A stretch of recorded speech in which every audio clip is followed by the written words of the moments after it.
നമസ്കാരം. മുരളി നെല്ലനാട് നോവൽസിലേക്ക് എല്ലാ പ്രിയപ്പെട്ടവർക്കും സ്വാഗതം. മുരളി നെല്ലനാട് എഴുതിയ നോവൽ സേതുബന്ധനം തുടരുന്നു. അധ്യായം 18. യതീന്ദ്രൻ നന്ദിനിയുടെ കൈകൾ കുടഞ്ഞെറിഞ്ഞു. പിന്നീട് സ്റ്റെയർകേസ് ഓടിയിറങ്ങി സുനന്ദയുടെ മുറിയുടെ മുന്നിൽ ചെന്ന് കതകിലിടിച്ചു. "സുനന്ദേ, വാതിൽ തുറക്ക്!" വാതിൽ തുറന്നു. അവളെ ഒരുമാത്ര നോക്കിയിട്ട് അയാൾ അകത്തു കയറി. അവൾ മേശക്കരികിൽ ചെന്ന് മുഖം കുനിച്ചിരുന്നു. "നീയും എന്നെ വിഡ്ഢിയാക്കുകയാണോ? എന്താ സംഭവിച്ചത്? അതറിയാതെ ഞാനീ മുറിവിട്ട് പോകില്ല." അയാൾ ശടിച്ചു. സുനന്ദയ്ക്ക് പറയാതെ നിവൃത്തിയില്ലെന്ന് വന്നു. "ഞാൻ യതിയേട്ടൻ്റെ അടുത്തേക്ക് വന്നതായിരുന്നു." അവളുടെ സ്വരം തുലവും താണു. ഒരു കുളിരലയും പിന്നീടൊരു മഞ്ഞുകാലവും അയാളുടെ മനസ്സിലുണ്ടായി. കാൽവിരലിൽ മിഴിയൂന്നി നിന്ന അവളെ കണ്ണുകൾ കൊണ്ട് അയാൾ കോരി കുടിച്ചു. എന്നിട്ട് നന്ദിനി ഇടത്തി തടഞ്ഞു. കാര്യങ്ങൾ യതീന്ദ്രന് മനസ്സിലായി. അടുത്ത ക്ഷണം അവളുടെ കൈത്തണ്ടയിൽ അയാൾ കടന്നു പിടിച്ചു. സുനന്ദ നടുങ്ങിപ്പോയി. "വാ!" അയാൾ പുറത്തേക്ക് നീങ്ങി.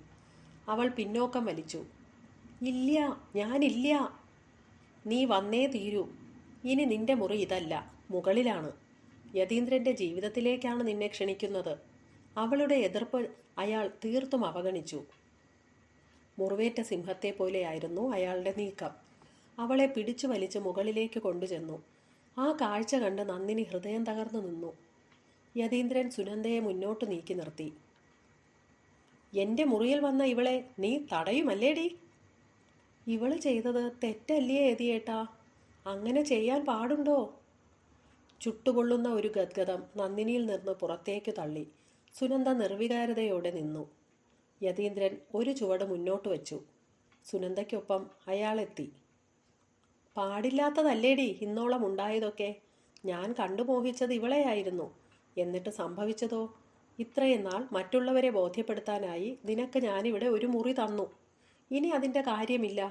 ആരെയും ബോധ്യപ്പെടുത്താനുമില്ല. വേലക്കാരിക്കുള്ള സ്ഥാനം താഴെയാണ്. നിന്റെ സാധനങ്ങളൊക്കെ വാരിക്കെട്ടി അടുക്കളയിലേക്ക് പൊയ്ക്കോ." "എവിടെയെന്ന് വെച്ചാൽ ഞാൻ മാറിത്തരാം. പക്ഷേ ഇത് ഞാൻ സമ്മതിക്കില്ല. എൻ്റെ ജീവനുണ്ടേൽ സമ്മതിക്കില്ല." കരച്ചിലും സങ്കടവും കൊണ്ട് അവൾ എരിഞ്ഞു. യതീന്ദ്രൻ ആ ഭാവപകർച്ച പുച്ഛിച്ചു തള്ളി. "ആർക്കു വേണം നിന്റെ സമ്മതം? സുധിക്കൊപ്പം അവൾ പോകാത്തതെന്താണെന്ന് ചോദിച്ചു നോക്കടി. നിനക്കും നിന്റെ അച്ഛനും ഇല്ലാത്ത നല്ലൊരു മനസ്സ് അവൾക്കുണ്ട്." സുനന്ദ എല്ലാം അംഗീകരിച്ച മട്ടിൽ തല കുമ്പിട്ടു നിന്നു. നന്ദിനി അവളുടെ അരികിലേക്ക് ചെന്നു. "മോളെ, പാടില്ല. ഇത് മഹാപാപ." അവൾ കേണു. "എങ്ങനാ പാവാവണേ? അതൊന്ന് പറഞ്ഞു താ." സുനന്ദ ശബ്ദിച്ചു. "നിന്റെ ഏടത്തിയെ അനാഥയാക്കരുതേ. നിന്റെ കാലു ഞാൻ പിടിക്കാം." സുനന്ദ വേഗം പിന്നോട്ട് മാറി. "ഏടത്തിയുടെ കഴുത്തിൽ ആളുതെറ്റി ഒരു താലി കെട്ടിയെന്നു മാത്രമേ യതിയേട്ടൻ ചെയ്തിട്ടുള്ളൂ. എൻ്റെ കാര്യോ? ഇന്ന് തീർത്തും അഗതിയായി തീർന്നിരിക്കുന്നത് ഞാനാ." തുടർന്ന് പറയാൻ വന്നത് അവൾ വിഴുങ്ങി. "സുനന്ദ മുറിയിലേക്ക് കയറ്," യതീന്ദ്രൻ അധികാരസ്വരത്തിൽ പറഞ്ഞു. "ഇല്ല." നന്ദിനിക്ക് പ്രാന്തെടുത്തു. "ഇവൾ യതിയേട്ടൻ്റെ ആരാന്ന് പറഞ്ഞതാ? എൻ്റെ അച്ഛൻ ചതിച്ചിട്ടുണ്ടാവാം. പക്ഷേ താലി കെട്ടാൻ നേരം പെണ്ണു മാറിപ്പോയിന്ന് യതിയേട്ടന് മനസ്സിലായപ്പോൾ എന്തുകൊണ്ട് ശബ്ദിച്ചില്ല?" യതീന്ദ്രൻ നന്ദിനിയെ ആദ്യം കാണുന്നത് പോലെ തുറച്ചു നോക്കി. "ഞാൻ എന്തു തെറ്റു ചെയ്തു എന്ന് പറ. അന്നേരം യതിയേട്ടൻ കതിർമണ്ഡപത്തിൽ നിന്ന് എഴുന്നേറ്റ് പോയിരുന്നെങ്കിൽ ഞാൻ ഇങ്ങനൊരു അഗ്നിയിൽ വീഴുമായിരുന്നോ? സത്യത്തിൽ ഒന്നും അറിയാത്ത എന്നെ ചതിച്ചതിൽ യതിയേട്ടനും പങ്കില്ലേ?" അവൾ കിതപ്പോടെ ചോദിച്ചു. "നീ ഇനി ശബ്ദിച്ചു പോകരുത്." അയാൾ മുരണ്ടു. "ഇത്രയും നാൾ നെഞ്ചിലടക്കി സ്വയം ശപിച്ചു ഞാൻ കഴിഞ്ഞു. ഇതെനിക്ക് സഹിക്കാനാവില്ല. ഈ മുറിയിലോട്ട് പാത്തും പതുങ്ങിയും വരാൻ നിനക്കെങ്ങനെ കഴിഞ്ഞടി? പെണ്ണിൻ്റെ അഭിമാനം എന്താന്ന് നിനക്കറിയാതെ പോയില്ലോ." നന്ദിനിയുടെ നിറമിഴികളിൽ നിന്ന് സുനന്ദയുടെ നേരെ അഗ്നിസ്ഫുരണങ്ങൾ ചിതറി. സുനന്ദ പുളഞ്ഞുപോയി. അപമാനം കൊണ്ടവൾ വിളറി വെളുത്തു. "എടീ!" യതീന്ദ്രൻ കൈവീശി നന്ദിനിയുടെ കവിളിലടിച്ചു. ഭിത്തിയിലേക്ക് മലച്ചെങ്കിലും നന്ദിനി കരഞ്ഞില്ല. അടിമുടി കത്തിപ്പടർന്നവൾ നിന്നു. കോപാന്ധനായി തീർന്ന അയാൾ നന്ദിനിയുടെ മുറിയിലേക്ക് പാഞ്ഞു കയറി. അവളുടെ മുഴുവൻ സാധനങ്ങളും പുറത്തേക്ക് വാരിയെറിഞ്ഞു. മേലാൽ നീ ഇനി ഈ പടി കയറരുത്. സുനന്ദ വാ. അവളെ ചേർത്ത് പിടിച്ച അയാൾ മുറിയിലേക്ക് കയറുന്നത് പൊട്ടിത്തകർന്ന മനസ്സുമായി നന്ദിനി നോക്കി നിന്നു. അവൾക്ക് മുന്നിൽ വാതിൽ ശക്തിയോടെ അടഞ്ഞു. നന്ദിനി ഊർന്ന് നിലത്തു വീണു കരഞ്ഞു. അകത്തു കയറിയതും സുനന്ദ യതീന്ദ്രന്റെ കൈപ്പിടിയിൽ നിന്നും കുതറിമാറി. അവൾ കസേരയിൽ ചെന്ന് തളർന്നിരുന്നു. അയാൾ കട്ടിലിലും ഇരുന്നു. അവളുടെ പാഴ്വാക്ക് നീ മറന്നേക്ക്. ഞാനിങ്ങോട്ട് വരാൻ പാടില്ലായിരുന്നു. ഇപ്പോൾ എനിക്ക് തന്നെ ലജ്ജ തോന്നുന്നു. അവളുടെ വാക്കുകളിൽ കുറ്റബോധം നിറഞ്ഞിരുന്നു. നീ ഇവിടെ വന്നതിൽ എന്തു തെറ്റാ ഉള്ളത്? എല്ലാ വിധത്തിലും ഒന്നായവരാ നമ്മൾ. അവൾ മുഖമുയർത്തിയില്ല. ഏടത്തിയുടെ വാക്കുകൾ എൻ്റെ ഹൃദയത്തിലാ കൊണ്ടത്. പാത്തും പതുങ്ങി ഞാൻ വന്നിട്ടല്ലേ. സുനന്ദേ, നീയത് മറന്നേക്ക്. ഇല്ല, ഇനി ഞാൻ ഈ മുറിയിൽ വരില്ല. യതിയേട്ടൻ എൻ്റെ അരികിലും വരാൻ പാടില്ല. അയാൾ നടുങ്ങി. അവൾ പെട്ടെന്ന് എഴുന്നേറ്റു. എന്നെ ഭാര്യയായി അംഗീകരിച്ചിട്ടേ യതിയേട്ടൻ എൻ്റെ ശരീരത്തിൽ സ്പർശിക്കാൻ പാടുള്ളൂ. അല്ലാതൊരു ജീവിതം എനിക്കിനി ഓർക്കാൻ പോലും വയ്യ. അയാൾ എന്തെങ്കിലും പറയും മുമ്പേ അവൾ വാതിൽ തുറന്ന് പുറത്തു കടന്നു. നന്ദിനി സ്റ്റെയർ കേസ് ഇറങ്ങുന്നത് സുനന്ദ കണ്ടു. ഇടതു കൈയിൽ സ്യൂട്ട് കേസ് പിടിച്ചിട്ടുണ്ട്. വലതു കൈയിലും തോളിലും വാരി വലിച്ചിട്ട പോലെ വസ്ത്രങ്ങളുണ്ടായിരുന്നു. പിന്നാലെ സുനന്ദയും താഴെ വന്നു. സുനന്ദയെ കണ്ടപ്പോൾ നന്ദിനി തറഞ്ഞു നിന്നു. പക്ഷേ മുഖം കൊടുക്കാതെ അവൾ മുറിയിലേക്ക് കയറി വാതിലടച്ചു. നന്ദിനി സ്റ്റോർ റൂമിൽ സ്യൂട്ട് കേസും വസ്ത്രങ്ങളും വെച്ചു. അവിടെ നിലത്തു കിടന്നു കരഞ്ഞു. ഇനി എന്ത് എന്ന ചോദ്യത്തിന് അവൾക്കൊരു ഉത്തരവും കിട്ടിയില്ല. ഇക്കാലം അത്രയും എന്തെങ്കിലും യതിയേട്ടൻ്റെ മനസ്സ് മാറുമെന്ന് വിശ്വസിച്ചു കഴിഞ്ഞു. നടന്നതൊക്കെ സുനന്ദ അറിഞ്ഞു കഴിഞ്ഞു. അവരുടെ ബന്ധം ഒരുപാട് വളർന്നു കഴിഞ്ഞിരിക്കുന്നു. അമ്മയും അതിനു സമ്മതം നൽകിയിട്ടുണ്ടാവും. താൻ എങ്ങോട്ട് പോകാൻ? കണ്ണീരിൽ നന്ദിനിയുടെ മുഖം കുതിർന്നു. രാവിലെ നന്ദിനി ചായക്കപ്പുമായി ഹാളിലെത്തിയപ്പോൾ സുനന്ദ അങ്ങോട്ട് വന്നു.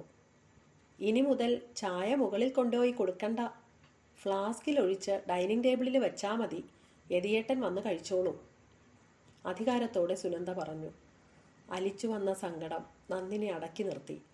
സുനന്ദ തിരിഞ്ഞു നടന്നപ്പോൾ നന്ദിനി ശബ്ദിച്ചു. മോളെ. സുനന്ദ തിരിഞ്ഞു നിന്നു. ഇന്നലെ രാത്രി അരങ്ങേറിയ സംഭവങ്ങളൊന്നും അവളുടെ മുഖത്ത് പ്രതിഫലിച്ചിരുന്നില്ല. അച്ഛൻ ചെയ്തത് കൊടിയ അപരാധം തന്നെയാ. പക്ഷേ ഇനിയത് തിരുത്താനാവോ? എൻ്റെ മോളൽപ്പം കരുണ ഏടത്തിയോട് കാട്ടണം. എൻ്റെ താലി പറിക്കരുതേ. നന്ദിനി കണ്ണീരോടെ കെഞ്ചി. സുനന്ദ പരിഹാസപൂർവ്വം മന്ദഹസിച്ചു. നന്ദിനിയേടത്തി അണിഞ്ഞിരിക്കുന്ന താലിക്ക് എന്ത് വിലയാ ഉള്ളത്? ആജീവനാന്തം ഇതും കഴുത്തിൽ തൂക്കി നടന്നാൽ എന്തു സായുജ്യം കിട്ടാൻ പോണേ? യതിയേട്ടൻ ഇന്നോളം സ്നേഹത്തോടെ ഒന്ന് തൊട്ടിട്ടുണ്ടോ? ഹൃദയം തുറന്നൊരു വാക്ക് ഉരിയാടിയിട്ടുണ്ടോ? നന്ദിനി കുനിഞ്ഞു നിന്ന് വിങ്ങി. ഇനി എന്തെങ്കിലും അങ്ങനൊരു ദിവസം ഉണ്ടാവുമെന്ന് കരുതണുണ്ടോ? ഈ വീട്ടിൽ ഒരു വേലക്കാരിയെ പോലെ ഏടത്തി എന്തിനു കഴിയണം? പുച്ഛത്തോടെ അവൾ ചോദിച്ചു. മോളെ.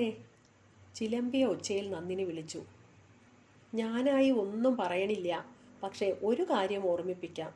മാമ്പള്ളി വിട്ട് സുനന്ദ പോവില്ല. മനപൂർവ്വം ഞാൻ ശാഠ്യം പിടിച്ചു നിൽക്കയല്ല. എനിക്കിനി മറ്റൊരിടത്തേക്ക് പോകാനാവില്ല. പിന്നീടൊന്നും പറയാതെ അവൾ ബാത്റൂമിലേക്ക് നടന്നു. ദിവസങ്ങൾ പതിയെ കടന്നുപോയിക്കൊണ്ടിരുന്നു. നന്ദിനി തീർത്തും ഒറ്റപ്പെട്ടു. ഒരു ദിവസം ഓഫീസിൽ നിന്നും മടങ്ങി വന്ന യതീന്ദ്രൻ ഹാളിലിരുന്ന സുനന്ദയുടെ അടുത്ത് വന്നു. താനൊന്ന് മുകളിലേക്ക് വാ. ശബ്ദം താഴ്ത്തി അയാൾ പറഞ്ഞു. അവൾ എഴുന്നേറ്റപ്പോഴേക്കും അയാൾ നടന്നു കഴിഞ്ഞിരുന്നു. സുനന്ദ അയാൾക്കുള്ള ചായയെടുത്ത് മുകളിലേക്ക് ചെന്നു. ഡ്രസ്സ് മാറിയിട്ട് യതീന്ദ്രൻ ബാൽക്കണിയിൽ കാത്തിരിപ്പുണ്ടായിരുന്നു. ചായ കൊടുത്തിട്ട് അവൾ എതിരെ കിടന്ന കസേരയിലിരുന്നു. കപ്പ് ചുണ്ടോട് ചേർത്ത് അയാൾ ഒരു കവിൾ ചായ ഇറക്കി. ഞാനൊരു അഡ്വക്കേറ്റിനെ കണ്ടു. അവൾ ജാഗരൂകയായി. ഡൈവോഴ്സ് എന്നത് പൊല്ലാപ്പ് പിടിച്ച പ്രശ്നമാണ്. അവൾ കൂടി മനസ്സുവെച്ച വേഗത്തിൽ കാര്യങ്ങൾ നടന്നു കിട്ടും. ഇല്ലെങ്കിലോ? അവൾ പെട്ടെന്ന് ചോദിച്ചു. അയാൾ കപ്പ് താഴെ വെച്ചു. കേസിൻ്റെ വഴിക്ക് പോയാൽ 7-8 വർഷമെടുക്കും. നന്ദിനിയെ കൊണ്ട് സമ്മതിപ്പിക്കുകയാണ് ഏക പോംവഴി. ജോയിൻറ്റ് പെറ്റീഷനെ നിവൃത്തിയുള്ളൂ. സുനന്ദയുടെ മുഖം കാണെ ഇരുണ്ടു വന്നു. താൻ വിഷമിക്കേണ്ട, ഞാൻ അവളോടൊന്ന് സംസാരിച്ചു നോക്കാം. അമ്പരപ്പോടെ സുനന്ദ അയാളെ നോക്കി. പിറ്റേന്ന് രാവിലെ നന്ദിനിയോട് സംസാരിക്കുക എന്ന ഉദ്ദേശത്തോടെ യതീന്ദ്രൻ താഴേക്ക് വന്നു. വീടിന് പിന്നിലെ പൈപ്പിൻ്റെ ചുവട്ടിൽ അവളെ കണ്ടു. അയാൾ അങ്ങോട്ട് നീങ്ങി. ബെഡ്ഷീറ്റ് അലക്കുകയായിരുന്നു അവൾ. പിന്നിൽ ആരോ വന്നതറിഞ്ഞ് നിവർന്നു നോക്കി. യതീന്ദ്രനെ കണ്ട് അവൾ അമ്പരന്നു. നിന്നോട് ചില കാര്യങ്ങൾ സംസാരിക്കാനാണ് ഞാൻ ഇങ്ങോട്ട് വന്നത്, മയത്തിൽ അയാൾ പറഞ്ഞു. അവളുടെ മനസ്സിനെ ഭീതി ഗ്രസിച്ചു. വിറയ്ക്കുന്ന കൈകൊണ്ട് അവൾ പൈപ്പിൻ്റെ ടാപ്പ് അടച്ചു. ഞാൻ നിന്നോടൽപ്പം ക്രൂരമായി പെരുമാറിയിട്ടുണ്ടെന്നറിയാം. എൻ്റെ മാനസികാവസ്ഥ നിനക്കും ഊഹിക്കാവുന്നതല്ലേ. ഈശ്വര, എന്താണ് പറഞ്ഞു വരുന്നത്? നന്ദിനി ശ്വാസം മുട്ടിപ്പിണഞ്ഞു. യതീന്ദ്രൻ പുറത്തേക്ക് തുറന്നുകിടന്ന ജാലകപ്പാളിയിൽ പിടിച്ചു. അകത്ത് സുനന്ദ നിൽക്കുന്നത് അന്നേരം അയാൾ കണ്ടു. മനപ്പൊരുത്തമാണ് എല്ലാത്തിനും പ്രധാനമെന്ന് നന്ദിനിക്കും അറിയാമല്ലോ. വെറും അഡ്ജസ്റ്റ്മെൻറ്റിൻ്റെ പേരിൽ ജീവിച്ചിട്ട് എന്തർത്ഥമാണുള്ളത്? അയാളുടെ വാക്കുകളുടെ ഗതി അറിയാതെ അവൾ സ്തംഭിച്ചു നിന്നു. നന്ദിനി സ്വയം ചോദിച്ചു നോക്ക്, ഇനിയും ഈ ജീവിതം കൊണ്ട് എന്തർത്ഥമാണുള്ളതെന്ന്. യതിയേട്ടാ, അറിയാതെ അവൾ വിളിച്ചുപോയി. നമുക്ക് പിരിയാം, അതാണ് രണ്ടു കൂട്ടർക്കും നല്ലത്, ഉറച്ച സ്വരത്തിൽ അയാൾ പറഞ്ഞു. നന്ദിനി അടിമുടി ഒരു നടുക്കത്തിലമർന്നു. ദേഹം ആലില പോലെ വിറപൂണ്ടു. മിഴിയോരം നനവാർന്നു. ഇനിയും ഈ ജീവിതം തുടർന്നു പോകാൻ ഞാൻ ആഗ്രഹിക്കുന്നില്ല. അവൾ കുഴഞ്ഞ് നിലത്തിരുന്ന് പൊട്ടിക്കരഞ്ഞു. നീ എന്തിനു കരയണം? ഇതുവരെയും നിനക്കൊന്നും നഷ്ടമായിട്ടില്ല. മറ്റൊരു ജീവിതം നിനക്കുണ്ടാവും. ഗതികെട്ടവളല്ല നീ, അയാൾ ഓർമ്മിപ്പിച്ചു.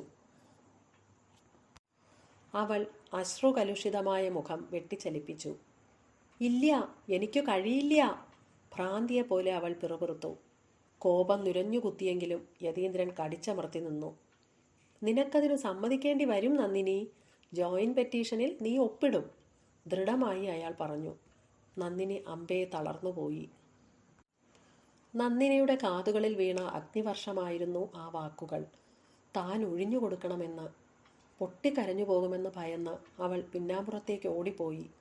കടുത്ത ഇച്ഛാഭംഗത്തോടെ യതീന്ദ്രൻ അകത്തേക്ക് കയറി വന്നു. ഹാളിൽ എല്ലാം കേട്ടുകൊണ്ട് സുനന്ദ നിൽപ്പുണ്ടായിരുന്നു. അമർഷം കൊണ്ട് പുകയുന്ന ആ മുഖത്തേക്ക് നോക്കിയിട്ട് അയാൾ സെറ്റിയിലിരുന്നു. ഇപ്പോൾ എന്തായി? സന്തോഷത്തോടെ ഡിവോഴ്സ് പെറ്റീഷനിൽ ഒപ്പിട്ട് തരുമെന്ന് കരുതിയോ? സുനന്ദ പരിഹസിച്ചു. ഭീഷണിപ്പെടുത്തിയൊന്നും അവളെ കൊണ്ട് സമ്മതിപ്പിക്കാനാവില്ല, തളർന്ന ഒച്ചയിൽ അയാൾ പറഞ്ഞു. അപ്പോൾ എൻ്റെ വിധി എന്താവും? മരണം വരെ നിങ്ങൾക്കിടയിൽ ഞാനിങ്ങനെ കഴിയണോ? അവൾ രോഷം പൂണ്ടു. സുനന്ദേ, എന്താ ഇങ്ങനെ? പിന്നെ ഞാൻ എങ്ങനെ പ്രതികരിക്കണം? യതിയേട്ടൻ കെട്ടിയ താലി ഏടത്തിയുടെ കഴുത്തിൽ, ഭാര്യയെപ്പോലെ ഒപ്പം ജീവിക്കേണ്ടവൾ ഞാനും എന്നു. അവളെ കുറ്റപ്പെടുത്താൻ യതീന്ദ്രന് കഴിഞ്ഞില്ല. ഒരു പെണ്ണിന് താങ്ങാനാവാത്തതാണ് അവൾ സഹിക്കുന്നത്. നമ്മൾ തമ്മിലുള്ള ബന്ധം നന്ദിനി അറിഞ്ഞിട്ടില്ല, അടുപ്പമെന്ന് മാത്രമേ ധരിച്ചിട്ടുള്ളൂ. ആ രാത്രിയിൽ സംഭവിച്ചത് അവൾ അറിയണം. അവളുടെ മുഖത്തെ ഭാവം എന്തെന്ന് വ്യവച്ഛേദിച്ചറിയാൻ യതീന്ദ്രന് കഴിഞ്ഞില്ല.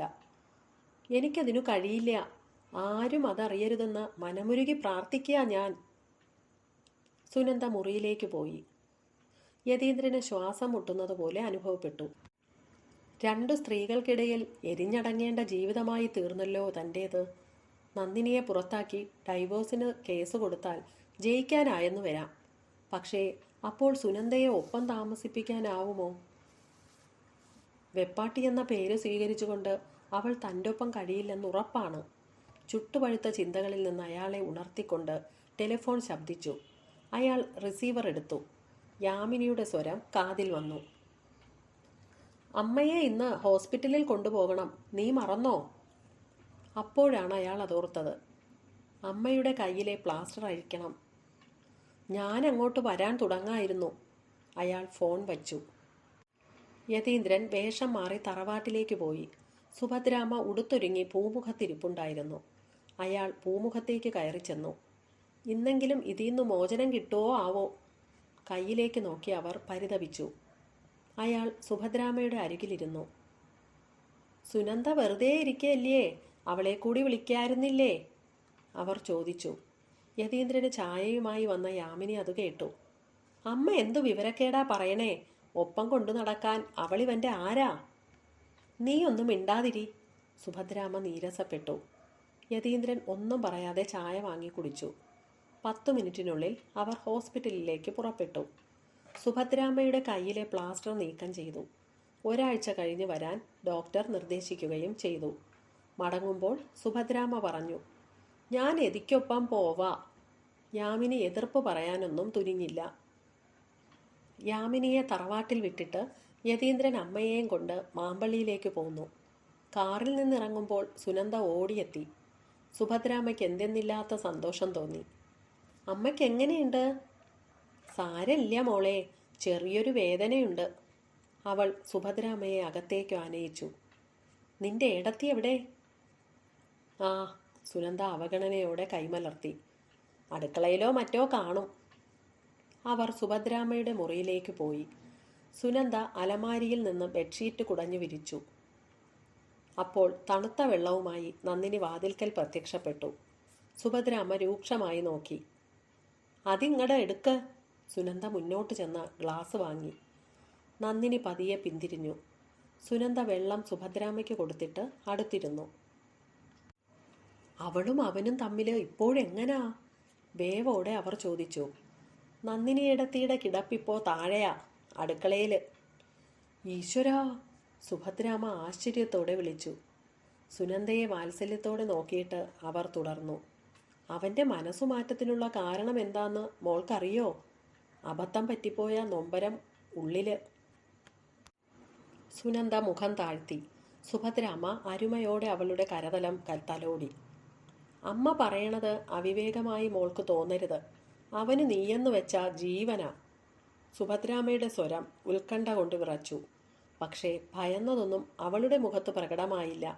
അവളൊന്ന് പുഞ്ചിരിച്ചു. സുഭദ്രാമ്മയുടെ മനസ്സ് കുളിർത്തു. എന്തേലും അവൻ നിന്നോട് പറഞ്ഞോ? ജിജ്ഞാസയോടെ അവർ ആരാഞ്ഞു. അവൾ അതേന്നു തലയനക്കി. മുഖത്ത് ലജ്ജ തുടിച്ചു. സുഭദ്രാമ്മയ്ക്ക് വിശ്വസിക്കാനായില്ല. താനില്ലാത്ത ദിവസങ്ങളിൽ അവർ കൂടുതൽ അടുത്തിരിക്കുന്നു. എൻ്റെ മരുമോളാവാൻ ജനിച്ചവളാ നീ. നിന്നെ കണ്ട മാത്രമേ എനിക്കത് തോന്നിയിരുന്നു. സ്വത്തും സമ്പത്തും ഒന്നും എൻ്റെ മോന് വേണ്ട, നിന്നെ മാത്രം മതി. അവരുടെ മിഴികൾ പ്രകാശമാനമായി. നന്ദിനിയിടത്തിയുടെ കാര്യമോ? സുനന്ദ ചോദിച്ചു.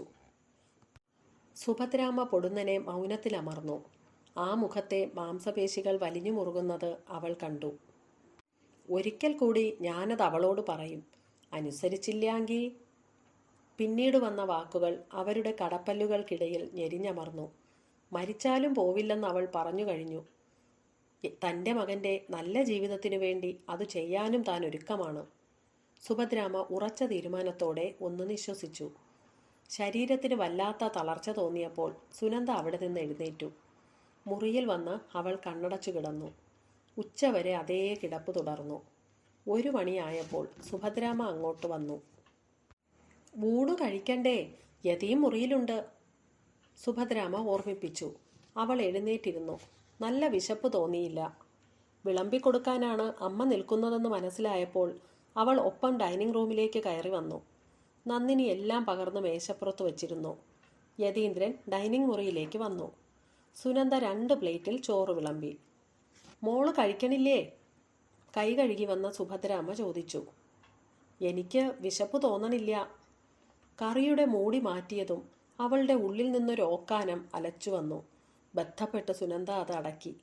ഒരു തരത്തിൽ കറികൾ വിളമ്പിയിട്ട് അവൾ മുറിയിലേക്ക് ഓടുകയായിരുന്നു. അവളുടെ ആ ഭാവപകർച്ച യതീന്ദ്രൻ മനസ്സിലാക്കി. മുറിയിൽ കടന്നതും സുനന്ദയ്ക്ക് പിന്നെയും മനംപുരട്ടലുണ്ടായി. ബാത്റൂമിൽ കയറി പൈപ്പിൻ്റെ ടാപ്പ് തുറന്നതും ഛർദ്ദിച്ചതും ഒരു നിമിഷമായിരുന്നു. ശിരസിൽ ഇടിത്തീ വീണതുപോലെ ചുവരിൽ പിടിച്ച് അവൾ നിന്നു വിറച്ചു. കുറച്ചു ദിവസമായി ഉള്ളിലൂറിയ ഭീതി യാഥാർത്ഥ്യമാവുകയാണോ? ആരോടിത് പറയും? ഈശ്വരാ!